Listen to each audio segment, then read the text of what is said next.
Welcome to Sports, Clicks, and Politics with your hosts, Ben Hussong and me, Shawn.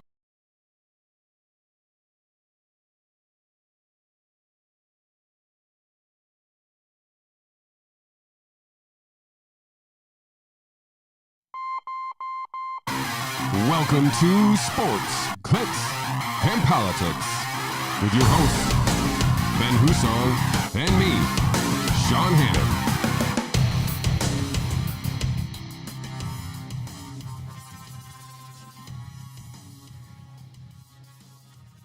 Welcome to episode 44 of Sports, Clicks, and Politics. You know, 44 is a revered number here in the Q's. I think everybody in Syracuse. So this is probably going to be one of our best shows ever.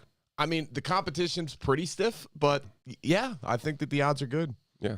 Well, it should be. How's that? Yeah, it should be. Well, everybody, welcome to episode 44, hopefully a historic best show. Welcome to that show.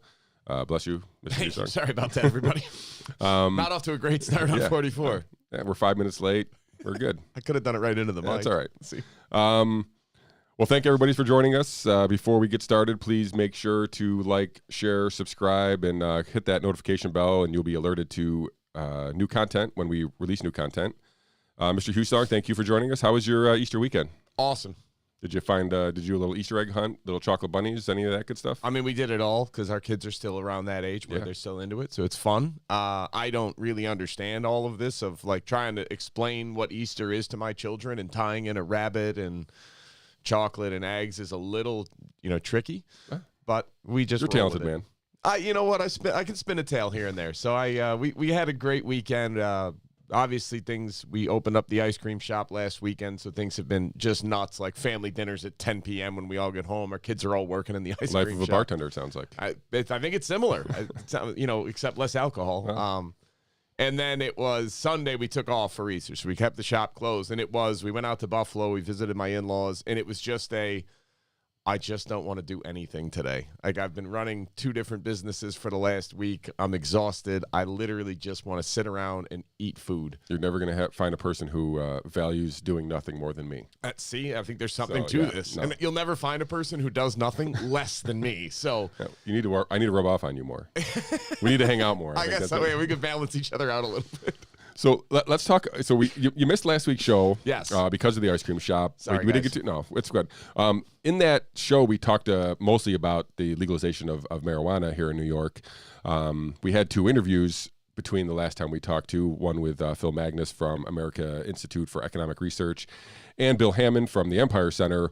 Both are returning guests, both offer a plethora of information, and love having those guys on the show because they kind of allow me to pick their brains a little bit. Any immediate feedback from those 2 interviews? Anything you want to touch on again, the show here about those? Well, let's start at the beginning. The legalization of marijuana, you are well aware of this. I don't smoke marijuana. I don't have any desire to smoke marijuana. I won't smoke marijuana when it's legal. Huge fan of legalization. I think that it should be happening. I think the fact that we're still throwing people in prison over marijuana is probably the most absurd thing. I have some very close friends who smoke a fair amount of marijuana, and some that smoke a ton. Oddly enough, they're not running around in a mystery van with a Great Dane trying to solve mysteries. I know that seems odd, but it's not what they do. They're very successful people. Scooby snacks are good. How can you argue with that, honestly? But it's the same thing of the idea that this is some gateway drug that's going to do all this and lead to these hard narcotics is a little ridiculous. I think that has not been borne out by the data. The fact that it's taken this long, I guess it's progress. Like, let's move in the right direction. I think the way that the New York State is doing it, shockingly enough, is inefficient. Yeah, their argument was they didn't want to turn into California. I think they closely followed the Colorado model, which does prevent some, their idea of they didn't want to have basically everybody just growing their own and popping up shops on the corner and doing their thing, which, I guess is understandable. We'll see how it unfolds. I'm glad for all the reasons that you just laid out. I feel like, putting people in cages for this is nonsensical. Should have been over a long time ago. I'm also if you're not doing any harm to anyone and you're in the privacy of your own home, do it the hell ever you want. I'm a live and let live kind of guy. Yeah, so this falls right into there with me. I do think there will be some economic benefit to the state if they do it right. We'll see how this all plays out. They're going to screw it up. They always do. Right. But just in recapping a little bit, there's a 13% sales tax on cannabis, 9% going to the state, 4% going to the locality. Those localities are towns, villages, and cities, not the counties. So the counties don't play a role in determining whether or not they're opting in or opting out to the retail part of the cannabis legislation.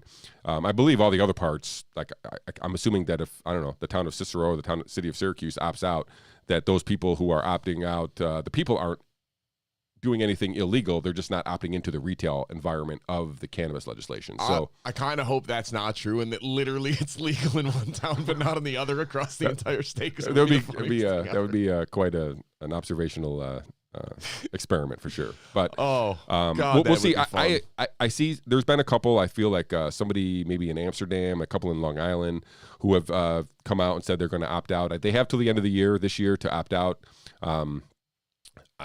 A verbal declaration, I'm sure, is not the end all be all of this. So we'll see what happens. It's like Michael Scott declaring bankruptcy. I'll call this progress, like you did. I wish it was a cleaner bill, but here we are. Legal weed in New York. I think we're the 15th state to make that legal, so recreational legal anyway. So we'll see. Like I said, we'll see how this all rolls out. By the end of the year, we'll have a better idea of which localities are going to be participating in this or not. So let's talk about the interviews. Mr. Magnus, Mr. Hammond, both excellent gentlemen here, both full of information. Anything you took away this time differently than you took away last time? So my takeaway, let's go in order, with Phil Magnus was, we discussed this a little bit of, look, yes, he is not a virologist, neither are we. We are not scientists. We are not doctors. But we're reasonably intelligent human beings that can read and understand English. And so when you give me a study and let me read the parameters, the methodology, and everything else, to say that I don't understand it, I find a little insulting to be like, look, this isn't it's not hieroglyphics. This isn't ancient Sanskrit that I'm trying to make sense of. It's English, and I can read what happens. And if your study consists of using a dummy and spraying droplets and saying, see, 2 masks are better than 1, I'm allowed to criticize that. So looking immediately, and you and I have been on this kick since masks were first introduced, and I would get into debates or discussions with people, particularly on social media, that says there's not good science to say that masks are actually going to block transmission of this virus. It's dependent on so many variables that are not going to check out in real life. And I had people tell me 86 studies that all show masks work. Like, first of all, if they worked, you wouldn't need 86 studies to show it. That should have been your first red flag right off the bat. All right, you didn't need 85 studies showing seatbelts are effective at saving lives. It took about 3, and you went, yeah, it's pretty conclusive. So that aside, Phil Magnus is wonderful for his ability to break down the data and look at everything and the time and effort and energy he puts into it. So as you and I are discussing this and going, this isn't going to work, this isn't going to help. We have a year of data now of some states and some countries with huge compliance with masks, other states, other countries without any. The numbers are exactly the same. Guys, I get on an individual level, it might help in a specific situation, which is what we've been saying all along. There are certain circumstances where wearing a mask actually does make sense, and you should do it. There's not a lot of them, but they're there. It's been a year. It's been a year. I don't even know how we're still debating that this didn't work. Of course it didn't work, because if you look at the numbers, I'm not telling you that if you don't wear a mask, you have no shot of getting COVID. I'm saying wearing a mask won't stop you from getting COVID, and it won't stop you from spreading it with any type of efficiency. You and I had this conversation. Anything you want to say on that before I go to my... No, I was going to say, I mean, we can point to the today, right? I mean, the cases are all going up in places with mask mandates and all these draconian measures. All these lockdowns still in place, and they're still leading the league in cases. So, right. So if there's anything, they're not working. It's not working, and that's the idea. Is not wearing a mask doesn't mean you won't get it, but wearing a mask doesn't mean that you're even helpful. And this is the example I would use. I'm going to do a scientific study, all right? It's going to have a control group. I'm going to throw sand through no fence, and then I'm going to put up a chain link fence. Okay? So I'm going to throw the sand, and it all gets through. So then I'm going to just put up a chain link fence, and I'm going to take my giant bucket of sand, and I'm going to throw it through it. Now, are all the sand particles going to get through the fence? No. Okay. So I could reasonably conclude that early tests indicate a chain link fence allows fewer sand particles, or what's the right word here? Let's go with particles. Yeah, seems good. Fewer sand particles to get to the other side. As such, if you want to block sand, you should put up a chain link fence. It's a reasonable conclusion. Not one word that I just said is false. Not one word based on the test is false. Common sense, you would look at that and go, I'm not putting up a chain link fence to stop sand. Well, why not? It's better than nothing. It's better than nothing. It's stopped more than if you just did nothing. Oh, yeah? Watch this. I'm going to put up 2 chain link fences now, and guess what's going to happen? A little bit more sand is going to get blocked. And here's the beautiful part. Because I was only blocking 1.5% to begin with, I get to now block 2% and call it 25% more effective. Oh, buddy, 25%. And it's not a lie. It's 100% truthful statement to say that, which is why every time I talk to somebody about this and they bring up the idea that this is somehow settled science, I just kind of, I don't even engage anymore. Like, I'm just resigned to, okay. Yeah, I'm about to just start. I mean, I've been not wearing a mask for the most part this whole time. I just also have not been going anywhere. So I think I'm just going to stop. I'm going to continue the part A of that conversation and not wear the mask. Yeah. But I'm just going to start going places now and see what happens. I literally, so I was working the counter at the ice cream shop one day. We had a couple of kids there. My wife was there. A woman came in, ordered some ice cream. We made it up for her real quick, gave it to her, told her to have a great day, everything else. And I turned around and I could hear my wife kind of laughing. And I was like, what? She goes, did you even notice that woman didn't have a mask on? I was like, oh, shoot, no, I didn't. No. I didn't even notice it. And she's like, oh, she told me later, like, the kids working behind the counter were like, what should we do? What should we do about it? Like, not wearing a mask. And she's like, don't worry about it. Ben doesn't care. And I, like, if I had noticed, yes, to comply with the health department law, I would have asked her to put a mask on. I genuinely didn't notice she didn't have a mask on. And I just thought, like, okay, you're very nice and whatever else. And I, honestly, like, I know that we have to comply with the rules. We have to follow them. I'm in for all of that. And if you want to wear a mask, God bless you. I truly go for it. I'm not here to tell you not to.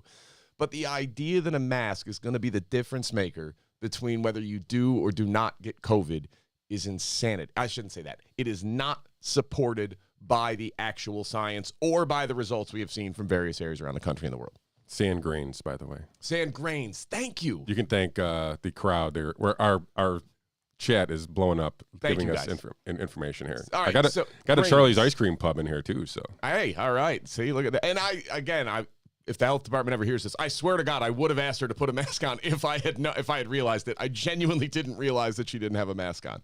It might have happened more than once. I don't know. I'm not great at looking at it and going like, oh, okay, good, you're all set. Yeah, but I think, I mean, maybe you said some of this to me before in the past, and just speaking, we don't have to go too deep into this, but like Wegmans, right? They don't enforce the mask rule. There is one, but they're not putting their employees in that situation. I'm assuming that you're walking along those similar lines at your place? I've told all of our employees this. If somebody comes in without a mask on, I want you to just ask them, hey, would you mind putting on a mask? If they say no, either serve them their ice cream and get them out of the way, and that way they can either go to a table, sit down where they're allowed to take their mask off anyway, or they can exit the store where, again, they're allowed to not have a mask on. Said, I don't want you getting into an argument with an adult especially about wearing a mask. You're 16 years old. Don't do it. If you are uncomfortable serving this person without a mask on, no problem. Step back. Somebody else will fill in for you. I'll step in and I'll take care of it. My wife will, whomever. But I don't, like, what's worse here in this scenario? That I got a guy, like, you come in without a mask on, and I ask, hey, could you put a mask on, please? You're like, you know what? I really don't want to. Like, all right, no problem. Now I can argue with you, and now we're going to get into a whole debate. It's going to take at least 5 minutes, and it's probably going to get heated, and voices are going to start shouting, which spreads more droplets, folks. Or I could just say, all right, well, no problem. Let's get you through this line as fast as possible, please. And you're going to go, okay, I want a small twist in a dish. I'm going to run over, make that real quick, hand it to you, and now you go sit down, and we're in compliance with the law. You tell me what the lesser of two evils is. Yeah, no, that's the right way to go. Right. And I told all of them, if you're uncomfortable, step off, somebody else will step in. Like, I don't want you to argue. I don't want to end up on YouTube because you're getting into an argument with somebody who believes God is on their side and that, like, you're oppressing them. Like, there's no winning in this scenario. Just back away from it. It's not worth the fight. Get in, get it over with. Take the 45 seconds, get them through the line, and then miraculously when they sit down at the table, they're not at risk of spreading COVID anymore, and they don't need a mask anyway. Thank God the science works that way, or else this might sound stupid. All right, so we know the lockdowns and the masks from Mr. Magnus. He kind of confirmed our suspicions that they're not working. Let's move forward to the next interview, Mr. Hannon. So we break down this relationship that our governor has with the Greater New York Hospital Association, going back to, I think, 2018, where there is, so I don't know if you know that the Greater New York Hospital Association is a lobbying firm, basically, that represents most of the hospitals in New York City and most of New York State, I think, as well. So doing God's work. Yes, and they're a very heavy donator, contributor to the Democrat Party, or I guess technically whoever's party's in power. Both parties, they did shockingly donate to George Pataki back when he was the governor to get something passed in their legislation as well. Shockingly, yeah. Is that what we're gonna go with? Yeah, is that the word of the day? So we kind of touched base on this and how we started this because their new piece of legislation, which actually was removed from the budget, Cuomo tried to sneak in something called pay and pursue, which was going to allow the hospitals to get paid first, whether or not actual procedures were done or not, just in case they were done, and then going to allow the insurance companies to claw back that money from the hospitals if they were overcharged, right? So, which seems completely backwards, and I think Mr. Hammond kind of outlined that. He even said, like, look, nobody has any sympathy for insurance companies, but like them or hate them, they're a big player, and what's bad for them is going to have a negative effect on costs of care. Right, and that's what he basically pointed out. Is like all this is going to do is raise premiums on the people. So, yeah, the hospital may be made whole to what cost is it's all going to be on the people. So, I thought it was, again, interesting. I mean, we touched base on his freedom of information request and how that kind of steamrolled this whole nursing home controversy with the governor and kind of precluded the attorney general's investigation. And somehow I feel like he gets lost in the shuffle a little bit. But it was good to touch base on him. Again, we touched base. We first talked to him, I think, in September. Right after he filed the freedom of information request. And it was great to hear him kind of make this come full circle here. Takeaway on Bill Hannon. Yeah. All right. He submitted that request in August through the Empire Center, and they had an attorney, they had money, they had people, they had manpower. And even with all of that, it took 6 months to get a response out of the government. Imagine you or me trying to just get a freedom of information request done in New York State. Yeah, he said, Mr. Hammond said, he's like, this was kind of like an exercise for me because I figured all the stuff was going to come out, before the freedom of information request, but that clearly was not the case. They were clearly stonewalling, making sure that information was not going to be public for as long as they possibly could.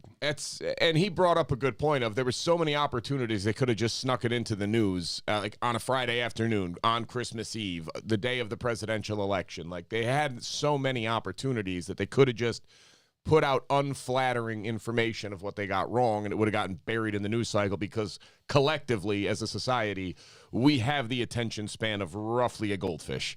And as soon as it was gone, we would have never revisited it again, as is indicated by every other news story ever. I mean, it wasn't that long ago that we just found out literally there was a guy running a worldwide pedophile ring with the richest and most powerful people in the world. And it's not on the news at all anymore, Zero. and not one person has actually been brought to justice. None. But we've moved on because now there was tweets to talk about, and the president fell down the stairs. So God knows we can't revisit that topic anytime soon. I find it troubling, not surprising, but again, if you're a fan of the Cuomo administration, like if you're on board, or even if you're just defending them, why? It's so wrong what they do. And I'm not under the illusion that, the other side is any better. Please don't misunderstand me. But in New York State, we really only have one side. So watching the extent of, all right, the whole reason we have FOIL requests is so that the average person can discover information, and we're supposed to have some openness in government. Now, you could tell me, yeah, look, some national security issues we don't want to disclose to the public. We could debate that, but okay, fine. What was the public benefit for covering up accurate data in a pandemic for 9 months? Because the data's been in. The FOIL request didn't come in until August, but they've had that data since at least early summer. Yeah. No, there is no reason. Like I said, the only reason is to save face, and obviously people are kind of becoming aware of that now. We'll see how that plays out. I think that's not even close to being over yet. But I agree. All right, so let's kind of move into today's show a little bit. I do have a correction from the gallery, basically correcting you, saying that the president did not fall down the stairs; that he fell up the stairs. Just for the record. My bad. We'll issue a statement of correction tomorrow, obviously. All right. So let's. And he fell up the stairs twice. Did you happen to see the Final Four game with UCLA and Gonzaga? I missed it. I was driving. It was quite a game. I didn't watch the whole thing either, and I've heard from enough people who have said that the game itself was an unbelievable game. The ending was obviously great too. I don't know if you saw the highlight there at the end. Yeah. Did you know that kid was quite a football player? I saw a high school football tape of that. What's his name? Jason Suggs? Jaron Suggs? Something Suggs. Suggs. Let's just go with the last. Suggs. I saw a high school football. I saw a high school football tape of him, and he looked really, really good. So clearly, this dude's an athlete. Came up big. Obviously, nothing better than sending your team to the championship game in the Final Four and a borderline half court 3-pointer. I mean, pretty exciting. And now we have those Gonzaga Bulldogs moving on to they're the Bulldogs, right? That just came out. Yep. And they're playing the. Baylor. I don't know who Baylor's team is. Like, hey, let me hear who's Baylor.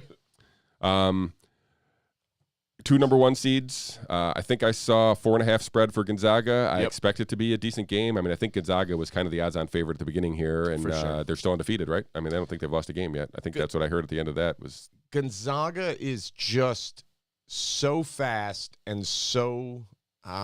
Their offense, everybody can score. Who do you stop? Who do you focus on? That becomes the biggest issue is what do you do to stop this team from scoring? Yeah, like I said, I mean, I'll probably watch the game. It's tonight, right? You know what time it is? Yeah, tonight at 9:20. 9:20. So stay tuned for that. Should be an exciting game. 2 number 1 seeds. I think the odds are in favor as Gonzaga there, so that makes me root for Baylor just because. Actually, I have Baylor in my bracket. I did a bracket, and I had Baylor winning the whole thing. Stop it. Yeah. You did not. I did too. Want me to pull it up? No, it's all right. You can't see it anyway. So I know. I'll show you after the show. Just don't talk about the Bitcoin price. But not yet. You know what's going on this weekend, though? The Masters. Oh, buddy. I can't wait. So obviously last year we had this whole crazy Masters, got canceled, moved to November, whatever, that whole thing. It's almost like a blur that it actually happened. But here we got the Masters back in its normal traditional early April slot. So we get all the flowers, get all the greens, get all Magnolia Lane, baby. all the ambiance that comes with the Masters. And the field is great. I mean, minus Tiger. Obviously, he's still dealing with a injury. But the field is still loaded. Leg bones pop out, and he just pussies right out of the golf tournament. I mean, you think he'd be tougher. Obviously. I mean, this is the Masters. Come on, Tiger. Get it together. You're not seeing him play with a broken back once. And a broken knee once. Yeah. But apparently 2 femurs is a little too much to ask. So now we know.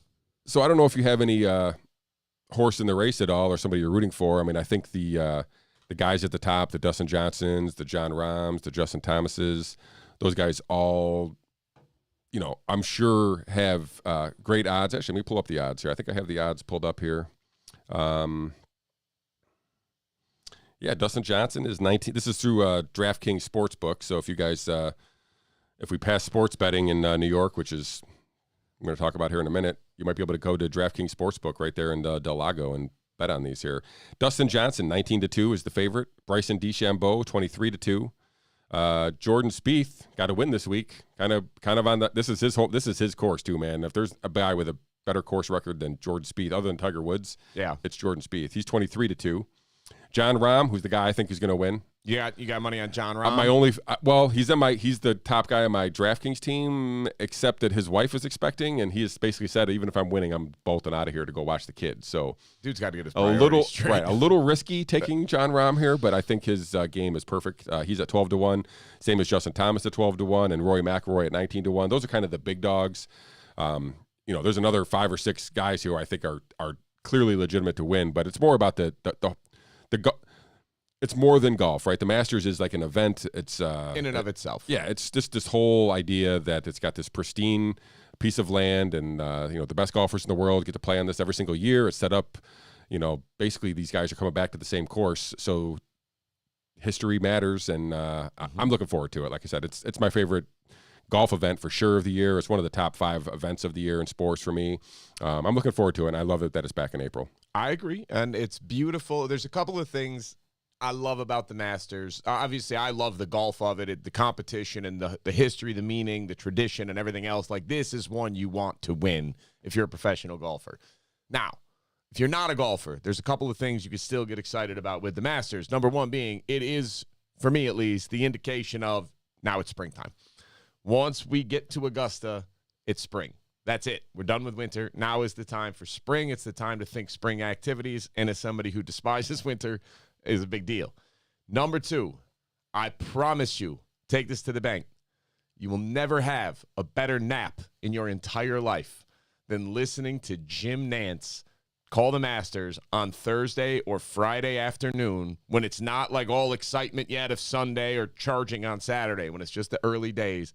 Listening to Jim Nantz call the Masters with the little birds tweeting in the background and the swish of the golf club, and it's like, Tiger approaches the hole on number 4. The putt is up, and it's in. Well done. There is something so relaxing about that nap of just sitting on a couch at 3 o'clock or in an armchair and dozing off for an hour.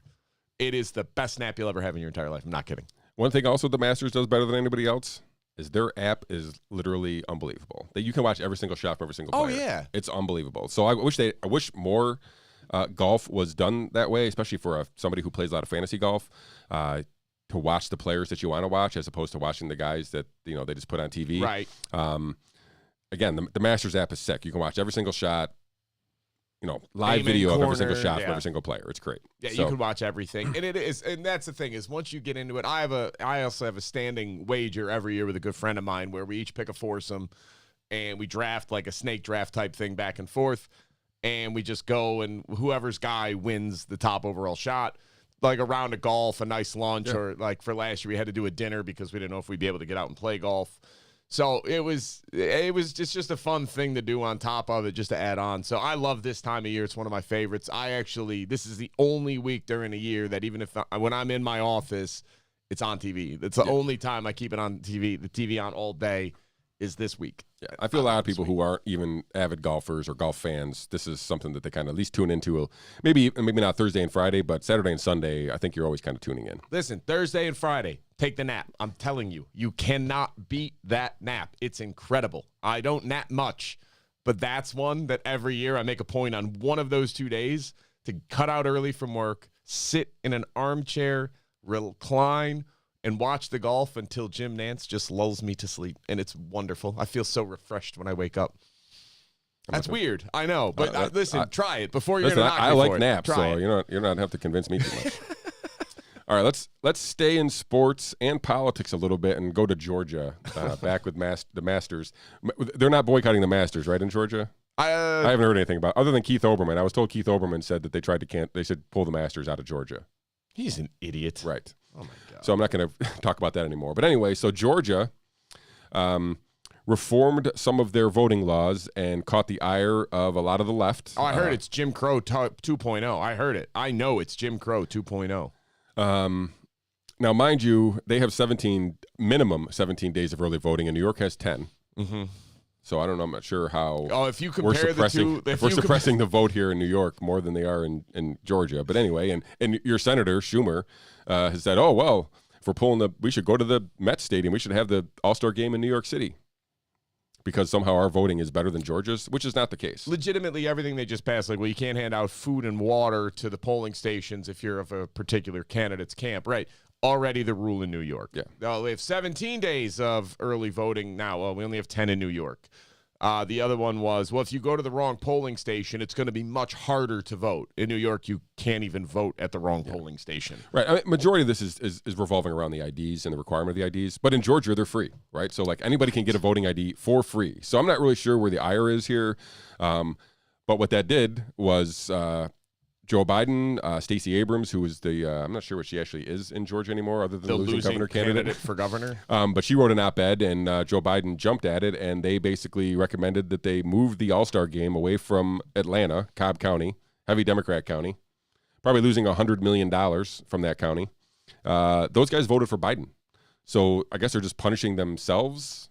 I don't understand this move. Like, MLB, quick question for you. Have you not lost enough fans over the last 10 years? Like, you're trying to wedge out the last few that are clinging to baseball?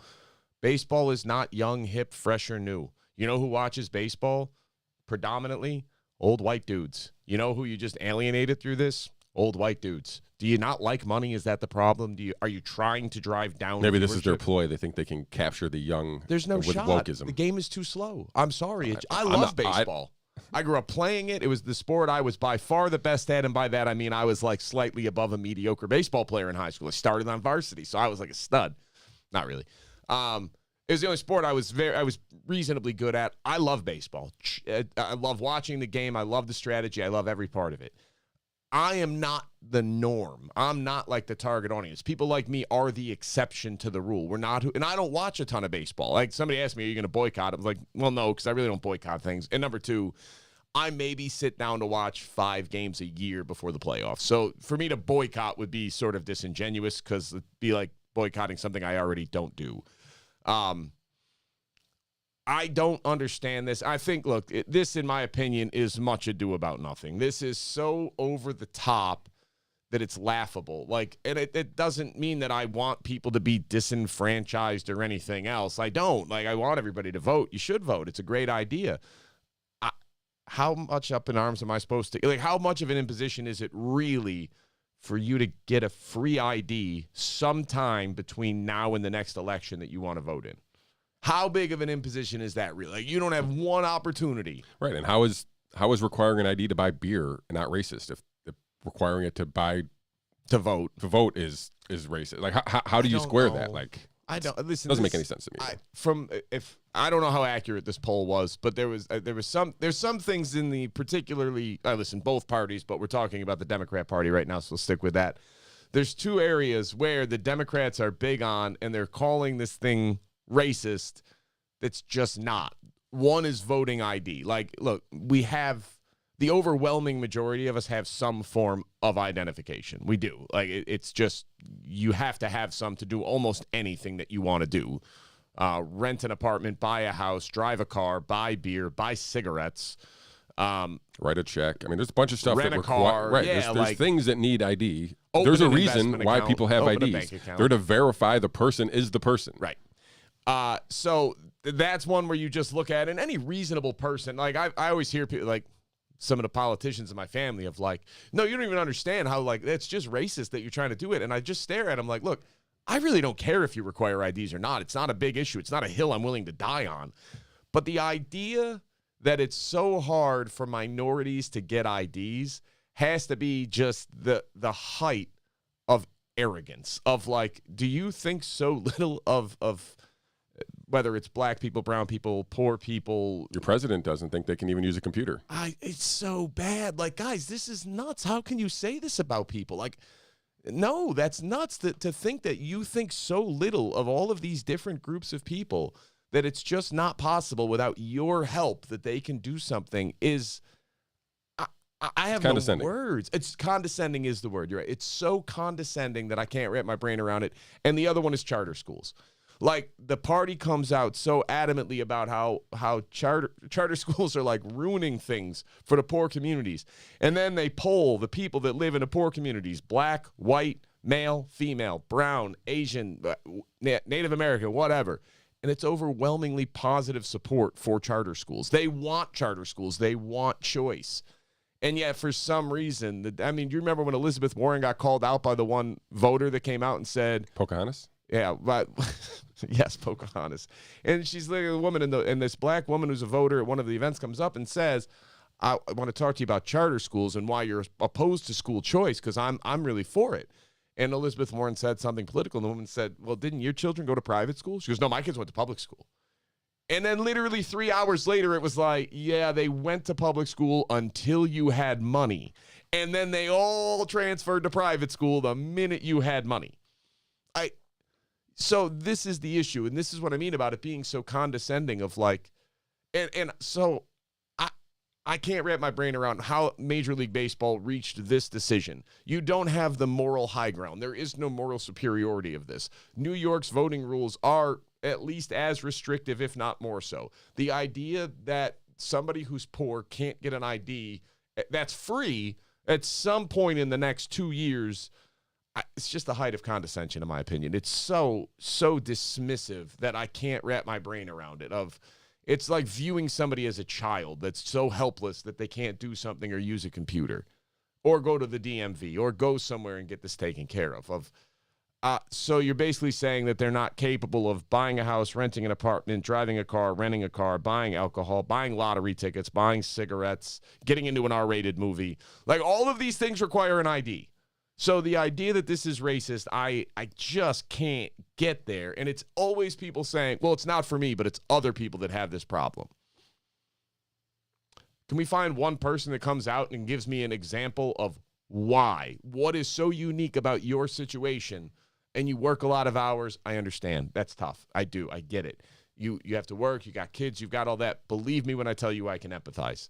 The idea that in 2 years you can't possibly do this, I'm having a hard time getting there. No. Like I said, I think it's much ado about nothing. I assume that they eventually follow through and move the All-Star Game to another city, state. But I wouldn't be surprised if it's not that either. And they basically, I mean, where are they going to go? Like, they're going to have to basically square a stadium/city/state that's going to be somehow better at election laws, right? That's what they're going to pick. That's what they're deciding on. There's only, 32 cities. So they're going to have to pick, and some of those share a state. So they're going to have to pick between, like, I don't know, 26 different teams or something like that. How many are going to be better than Georgia? I'm not sure that there are any. So the way out is you can either go to Chicago, New York, or into California. Those are your options. Because if you do that, nobody will even bother looking. Like, if they moved it to Citi Field, nobody would even nobody's going to seriously go, wait a minute, let's compare the voting laws. I think some people will. Nobody's going to listen. Yeah, maybe. Maybe you're right. It's our little echo chamber of common sense of like, wait. This doesn't make any sense. All right. So let's move forward to another politics and sports merging of the topics and talk about sports betting here in New York. Speaking of seamless rollouts. Craziness here. So maybe many of you know New York is in the process. Well, we're a couple days late here. I think the budget was supposed to be done April 1st. Here we are, April 4th or 5th, whatever we are, 5th. Still no budget. But part of that budget has been this discussion of legalizing mobile sports betting. You guys probably know that either last year or the year before, sports betting was allowed in a venue, right? So the casinos primarily have sports gaming allowed in their facilities, but there is no mobile online betting here in New York. Well, that's going to change with the budget. The one caveat is here, right here in New York, we have this weird agreement. I don't know if it's a weird agreement. It's a weird agreement today, but in the past it was an agreement. So I'm going to kind of quote from an article from Robert Harding from the Auburn Pub. Why Cayuga and other CNY counties could be shut down from mobile sports betting. So I'm going to skim down here to the list of counties. So 10 central counties make up the Oneida Indian Nation exclusive gaming zone. Excuse me. They're Cayuga, Shenango, Cortland, Herkimer, Lewis, Madison, Oneida, Onondaga, Oswego, and Otsego. So those 10 counties make up something called the Oneida Indian Nation exclusive gaming zone. So there is an agreement in place with the Oneida Indian Nation where they will give Madison and Oneida a little extra, but all those counties a percentage of slot revenue. In turn, those counties cannot have gaming facilities, no casinos, no there. So we're in this weird rock and a hard place here where the Oneidas control or have the authority to control the gaming, but they have not been asked to the table in this negotiation with New York State in this budget and this gaming law. So as of right now, there is no mobile sports gaming for any of those 10 counties. I keep hearing that the budget is, just moments away from passing.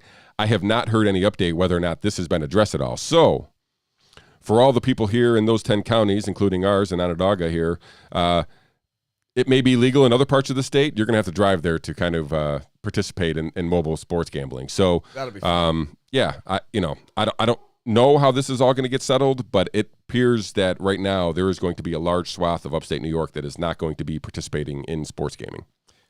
Like I said, seamless rollout. New York State, folks. What are you going to do? It's incredible to watch this government of our state continuously try to take the most hands-on, micromanagerial approach to governance and continually screw it up over and over and over and over. I don't have a good answer for you on this one because ultimately you're in an agreement now. You put yourself in this position because you're trying to basically get revenue from wherever you can to catch up to the absurd spending that our government embarks upon, deals with, Sure, engages in. I don't know, but it's such a predictable problem of they keep doing this to themselves, and at every time it's like the gang who can't shoot straight. Like, guys, at some point, figure this out. And I've heard from the other side of this particular debate how, well, it's ridiculous that Native Americans get all these benefits and whatever else. Okay, but, just quick pause. If you'll remember U.S. history, what we did to the sovereign nations of the Native Americans, we probably should be.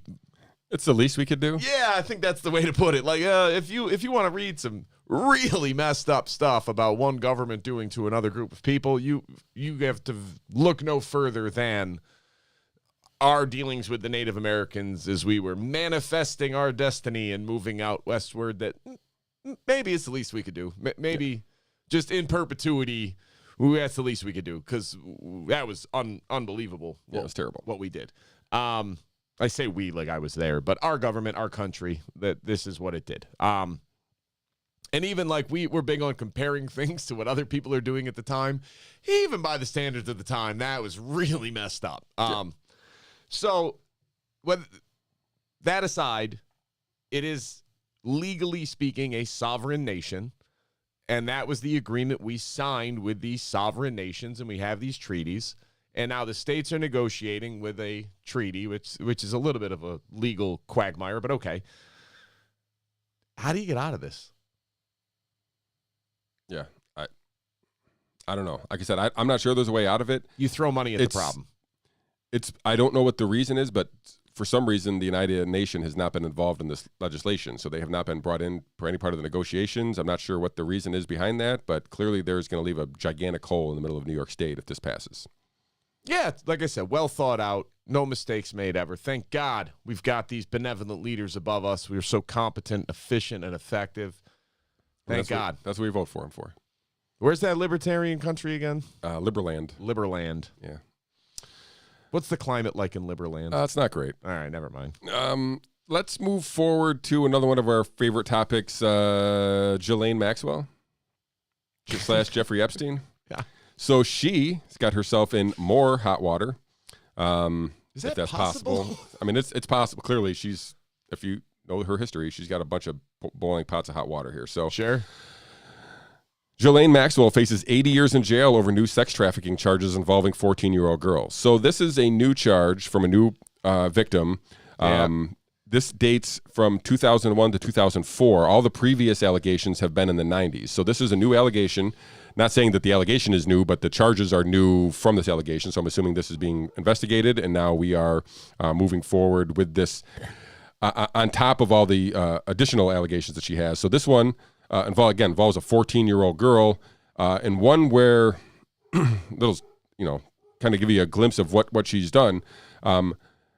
She took the passport from this girl after she was abused, and then basically threatened her that she would call the police and she would be charged with being a prostitute after the victimization of this person. So they basically threatened her, held her passport, and just adding on to the idea that obviously there was already abusive physical acts, and now all this mental torture that's going on top of it. So this happened in 2001, between 2001 and 2004. New allegations. I don't think this is, listen, they were doing shit all the way up until 2017, right? So I don't expect this to be the last of the charges. Just more piling on to this. And I feel like Prince Andrew might be involved in this one too as well. Shocking. So, yeah. So maybe we'll get some more movement in this. Her trial is still scheduled for July, I believe. As far as we know, she's still being locked up in New York someplace. Just more terribleness on top of a terrible person, I guess. I'm not really sure what's more there to add, but yeah, you hit the nail on the head. It's just more of what we already knew was happening. And I love the fact that it's always Prince Andrew, like nobody else. We don't talk about anybody else being involved with Jeffrey Epstein except Prince Andrew. Like, that's the one we get. And we know it was way worse than that. Like, we know that Donald Trump and Jeffrey Epstein had a friendly relationship at one point that subsequently soured. We know that Bill Clinton and Jeffrey Epstein were pretty close friends, and that Clinton went to the island on more than one occasion. We know that Bill Gates was on friendly terms with Jeffrey Epstein after Jeffrey Epstein took the plea deal where he admitted to soliciting underage girls. Is that the proper legal terminology? Yeah. Okay. I've made this point before. I can forgive a lot of things out of my friends. If I find out that you were trying to like go diddle some 15-year-olds, we're not friends anymore. There's no cover. But I'm not going to be like, yeah, why don't you come over for dinner with the fam? Not going to be part of that recovery. No, I'm not. I can't do this. I'm with you. Yeah, I can't go down that path with you. I'm sorry, especially when it's so blatantly obvious that you're not actually sorry and all you're doing is covering your ass. Like, so say what you want. Bill Gates and all these other people that then went and sat with Jeffrey Epstein, knowing this full well, had multiple dinners, rode on the plane, did all this stuff together. How much leeway am I supposed to give you? That you didn't know? Like, are you going to try to plead ignorance and you just thought he was a rich philanthropist that was trying to help people? I mean, this is like the Charlie Day of philanthropy. Like, if you've ever watched It's Always Sunny in Philadelphia, Charlie Day is trying to say, I'm a philanthropist, but he says I'm a full-on rapist.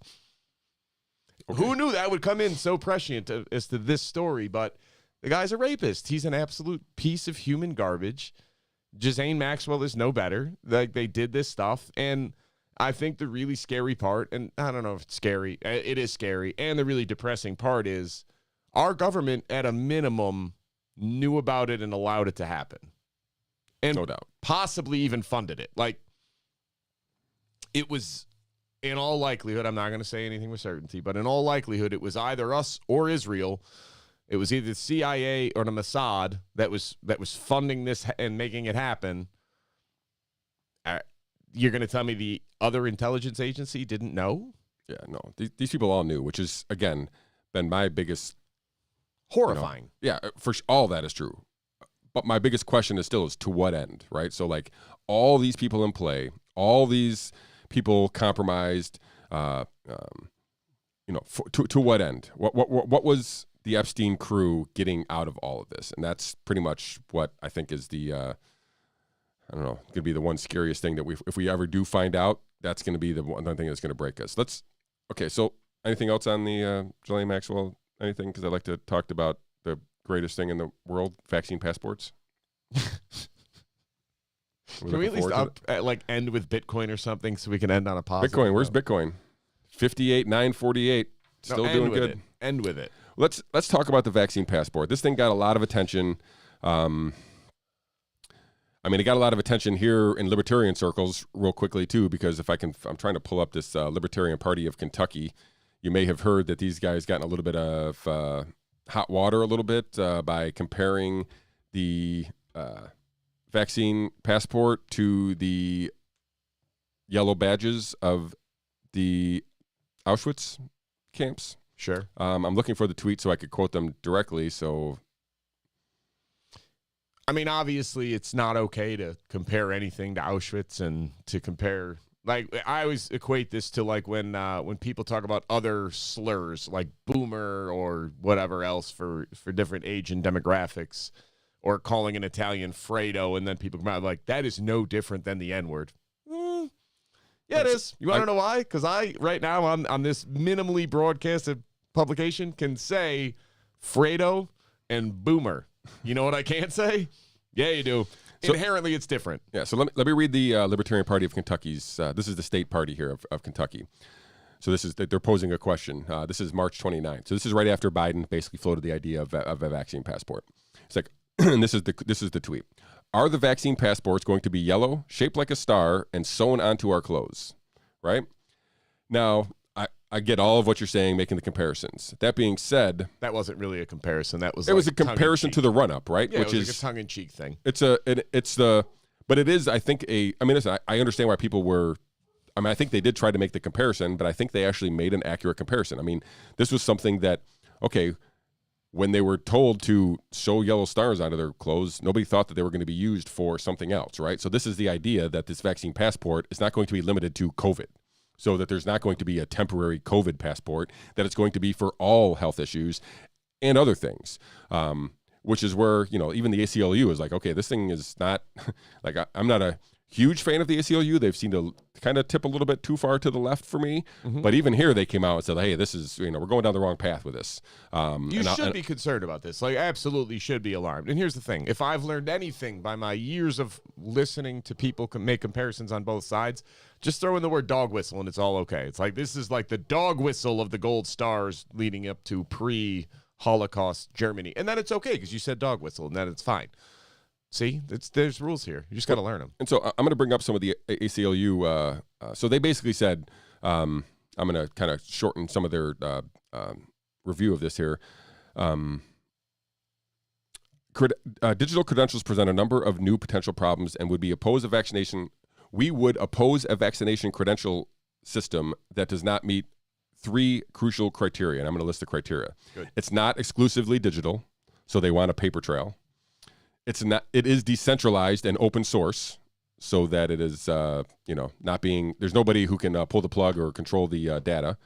Mm-hmm. And it does not allow for tracking or creation of a new database, right? So they want the information basically to be individualized and not collected in some central bank, which is not going to happen. This is their only reason why they're doing this is to kind of have a big database of people's health information. Honest to God, if you believe that they're going to issue vaccine passports and then not track it, you are kidding yourself and not very effectively. Right. Well, these are the suggestions by the ACLU to a digital passport system. So they're like, we will not support a digital unless it has, these things are addressed. Okay. So here's my take. Number one. It's a terrible idea because, number one, you have some level of privacy that you are entitled to, and it's none of the government's business whether or not you decided to receive this vaccine. And now I hear the argument from the other side. Well, it's about safety, and you can protect others. All right, shut up. Honestly, here's the questions. If you're going to tell me this with a straight face, you better be able to answer these questions. How long do the antibodies last from the vaccine? 3 to 6 months, I heard. We have no idea. How long does natural immunity last when you get the virus? Maybe 10 years. We don't know, but all signs indicate much longer. How many people have natural pre-existing T-cell immunity to COVID-19? Depending on the study, somewhere between 25 and 60% of the population does. Okay? With pre-existing, could never get it, no benefit to getting the vaccine whatsoever. So all of those things are true, right? Does the vaccine actually stop you from spreading it to other people? No. It does not. We don't know that conclusively, right. But all of the early science indicates no, it does not actually stop you, which is why you still have to wear a mask, why you still have to socially distance, why you still have to do all this. Okay, so I can't do that. What is the benefit of the vaccine? It stops you, it lowers your risk of dying from COVID-19. All right, great. What if you took mass, like 4,000 milligrams a day of vitamin D? What would be the results of your likelihood of dying of COVID-19? A lot less. Significantly reduced, even more so than the vaccine. So we have all of this data to indicate that the vaccine is entirely unnecessary. Also, do I have to sign a waiver acknowledging that I accept all risks and I have no legal recourse if this vaccine does go south and causes me harm? No. Oh, I have to sign a waiver. I can't sue. No. Yeah. I'm not allowed to. So it could be, and we rushed it. What was the fastest a vaccine was ever brought safely to the public prior to this one, these ones? I'm not sure. 5 years. 5 years. These were done in less than 2. Okay. And notice, we've brought vaccines in less than 5 years. We've never done it safely. And what was the Netherlands that just stopped issuing the Moderna? AstraZeneca. The AstraZeneca vaccine to any woman under the age of 60 because they were noticing a correlation of people dying. Doesn't mean it's causation. But they did the math and said there's very little benefit of taking this vaccine for a woman under 60, and we're seeing a disproportionate number of women die. We need to study this before we keep going down this road. So if I, at 36 years of age, decide to go get this vaccine, because the government's making me if I want to go get on an airplane. All right, cool. Number one, I have immunity maybe for 3 to 6 months. Maybe. Number two, I still have to do all of the general restrictions that I was supposed to do anyway, right? All right. Number two, Do I have to get it again?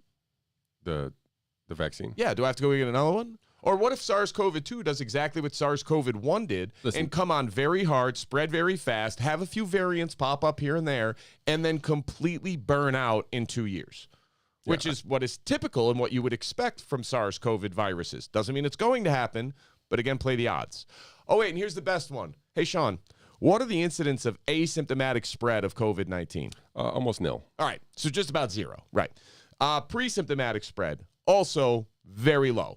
The overwhelming majority of COVID spread is from symptomatic spread of an enclosed space, regardless of whether you have your stupid mask over your face or not. If you're near somebody and you have symptoms, you are probably going to spread it. Another fun fact, guess what? Super spreaders are an actual thing. Some people are far more likely to spread this. Many people have 0% chance of spreading it. These are all scientifically verified facts, or at least where the evidence would indicate that it's going. Doesn't mean it's conclusive. Anything can change. But if you're going to follow the actual data, this is all true information. Why are we not talking about that? Why does nobody know that 25 to 60% of the population has pre-existing T-cell immunity to COVID-19? Why do people not realize, why are we not broadcasting this, that of all of the people who have gotten severely sick and died from COVID-19, 99.9% were not just insufficient in vitamin D, but were actually deficient. So low in vitamin D that it qualified as a deficiency. And the people that received high-dose vitamin D actually saw far better results. Why don't you know that? Why don't you know that? Honestly, think about that for a minute, because that's true. Why do we not know the actual number of how many people have pre-existing immunity? Why are we not even studying that? Why are we not doing around-the-clock studies to find out what is it about these people that has the pre-existing T-cell immunity? Why is it that if I have antibodies because I got COVID-19 and I'm donating plasma so that I can help other people, genuinely, truly help my fellow man and prevent children dying from Kawasaki disease, and I'm donating plasma, but if I get the vaccine, guess what I can't do anymore? Donate plasma. They won't take it.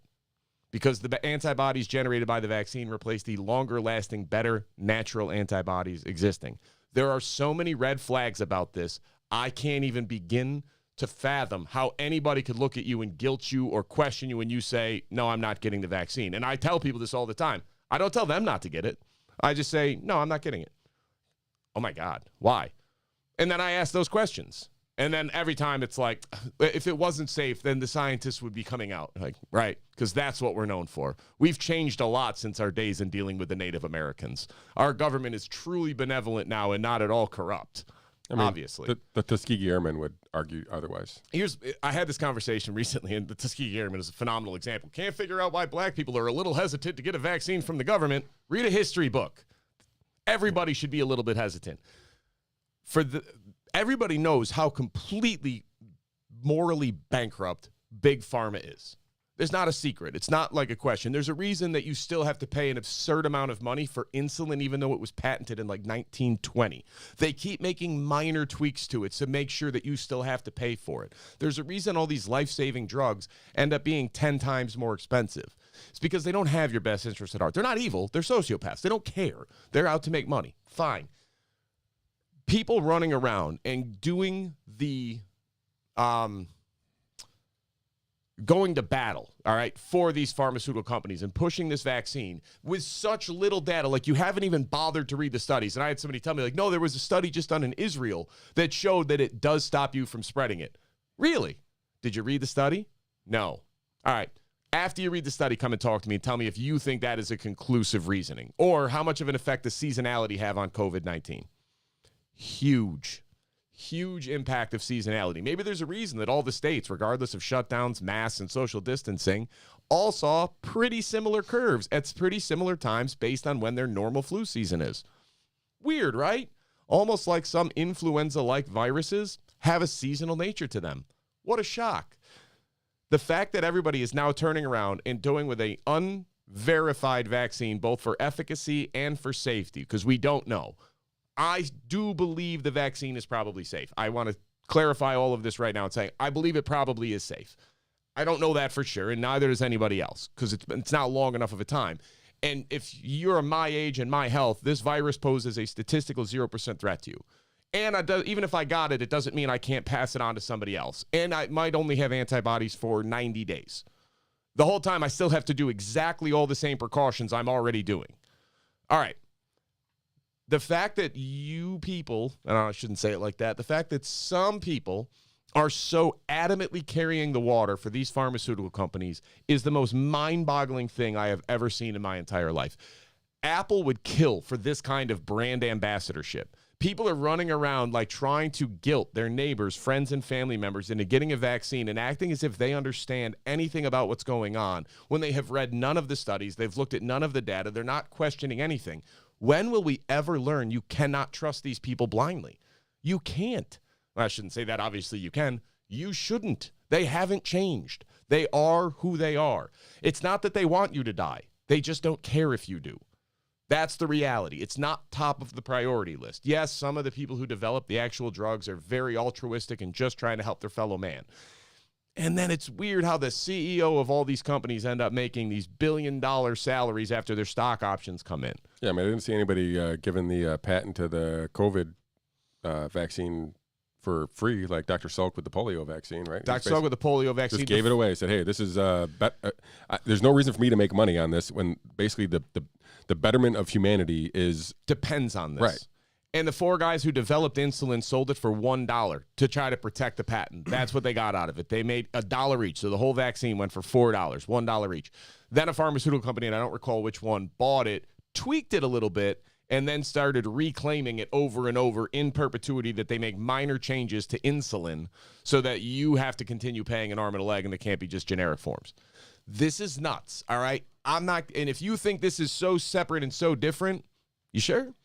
You sure there's no overlap between the people at the NIH and the people working at pharmaceutical companies? Do you think it's weird that people who work for our federal government own patents on on medications and on vaccines and everything else? Do you find that weird? Because I do. I find that a little unsettling.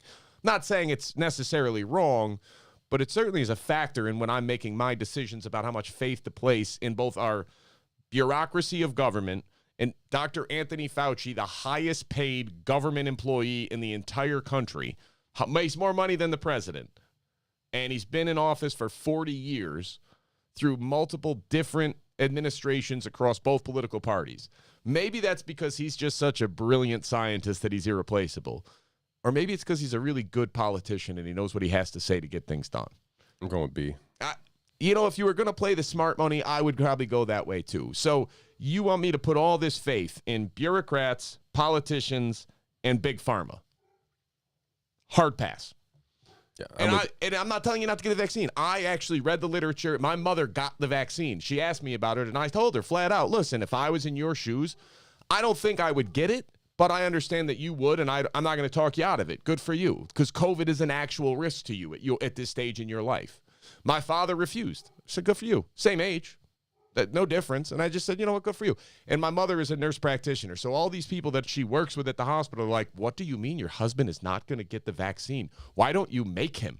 And God bless my mother. She goes, that's not my call. He gets to make that decision. I'm not here to tell him what to do. If he's not comfortable taking it, he shouldn't take it. Like, I can't believe that you would do this. That's what I'm talking about of Apple would kill for that kind of brand ambassadorship of, what do you mean you're not going to put this substance in your body? It came from Pfizer, and obviously they never did anything wrong. Oh, and I know all the experts say it's safe, and we should absolutely trust the experts.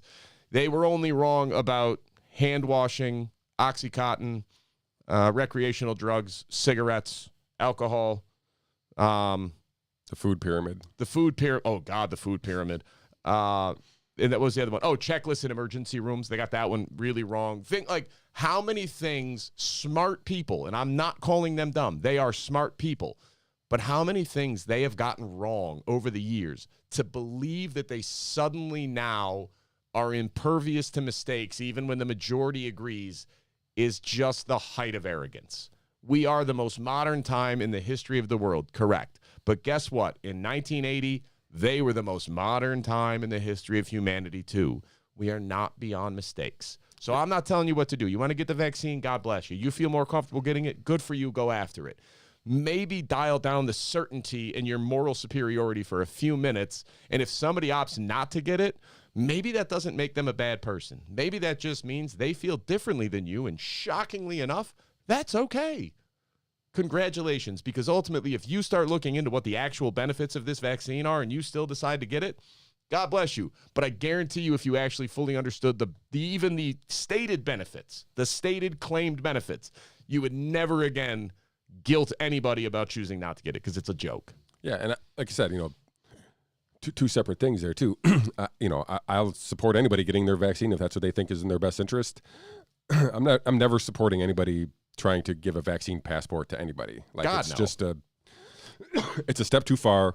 Even if the vaccine was actually effective at what people think it was, of stopping the spread of the virus and everything else, it's still not your place to make somebody else do it and require a passport for somebody to live their life. Yeah. That is wrong in my opinion. And I've heard people say, they're private companies. If they want to do that, I mean, I get that to some degree, but it's still tyrannical. And whether or not they're a private company or a government, they can still make tyrannical policies. And I will call them out for it every single time. So right. My wife and I talked about this because we're planning on going to Florida later in the year. And she said, well, what are we going to do? I said, we're going to drive. Yeah, I won't do it. I will not get, and the more people that turn and mount the pressure on to get these vaccines, the more I dig my heels in to say there is something wrong here. You shouldn't have to do this if it's actually good. You shouldn't have to push this hard.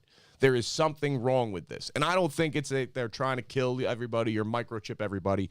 I think that there's a ton of money to be made in vaccines. Right. The United States government bought 300 million full doses of vaccines, 330 million, enough to populate every human being in America. Even though every scientific data point says only about half the people are willing to take it. Yeah.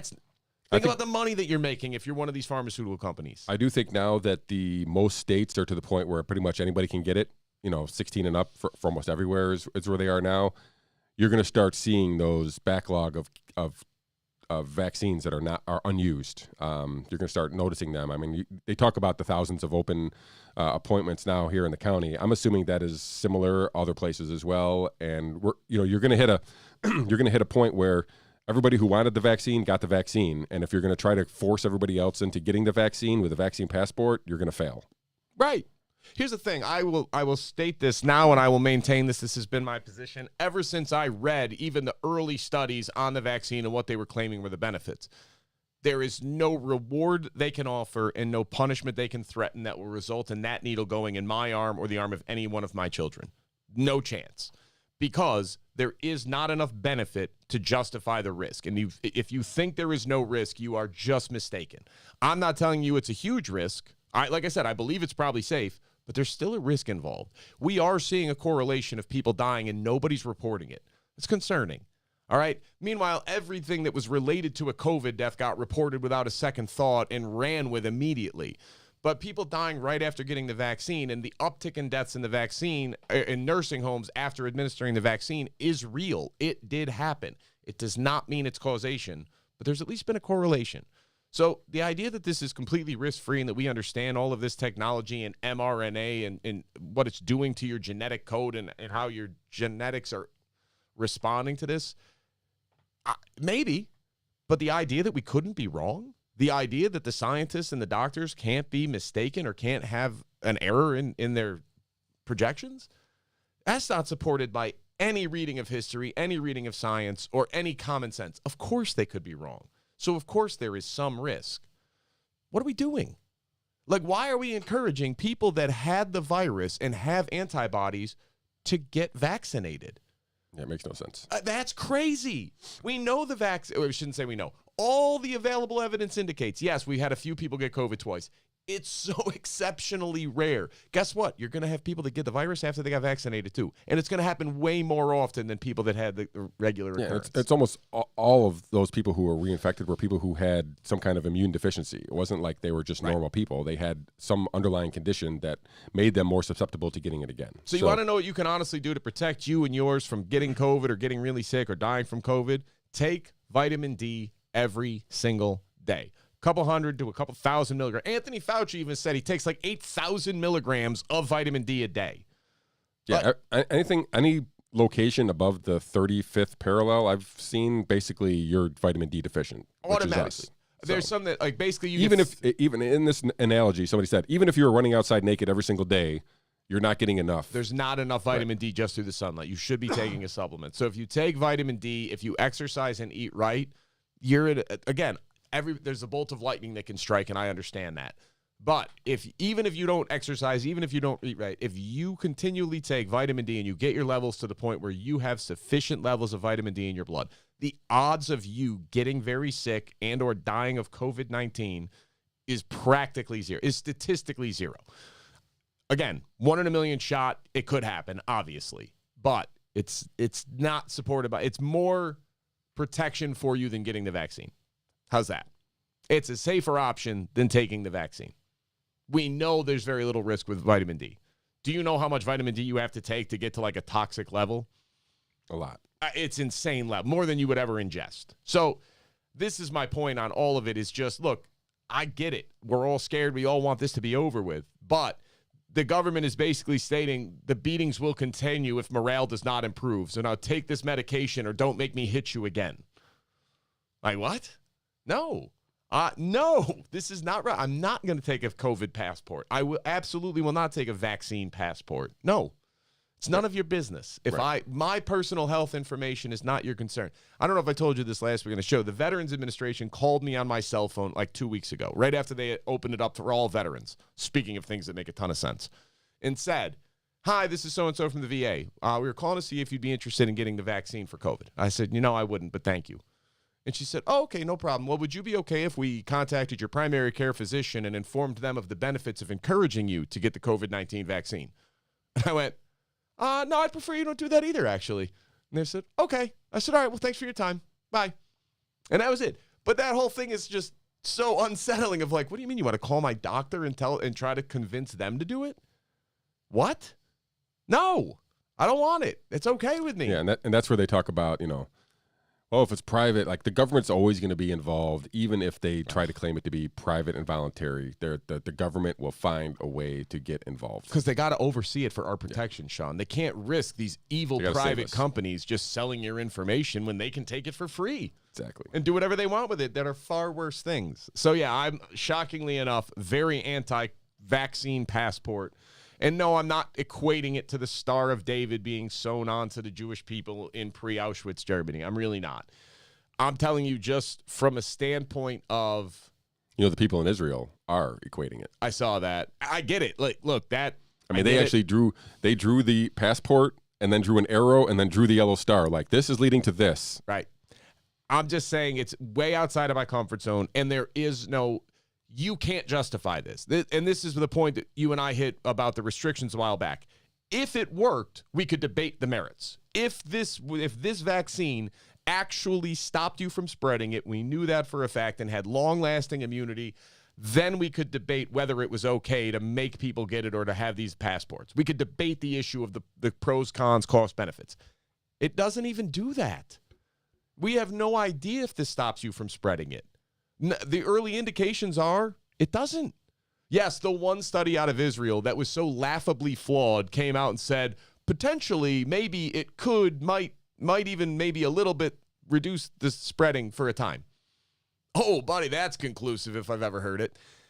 So that's my point is, like, you want to force this infringement and this invasion of my privacy on me to do normal everyday traveling, flying on a plane, going to a concert, going to a football game, whatever.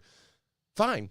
You want to force that on me so that I will be submissive into getting a vaccine that statistically is not going to make any statistical difference on my personal likelihood of getting sick, is not going to make any impact at all on my ability to catch and spread the virus to other people, and we don't fully grasp, and I have to sign a waiver saying we don't really know what's in this, so if it goes wrong, you have no legal recourse? You know what? I don't need to go to concerts that bad. I got to tell you, I'm good. Thankfully, I can drive for a really long period of time without stopping. So guess what? I won't get on a plane. I won't go to a concert. I won't go to a football game. If you're going to require that, good for you. I guess you just don't want my money, and that is okay with me. I won't give it to you. I'm right there with you. No issues at all. I can't go to a baseball game. All right. I guess you don't want my money. No problem. And based how baseball is going, that does seem to be their new business model.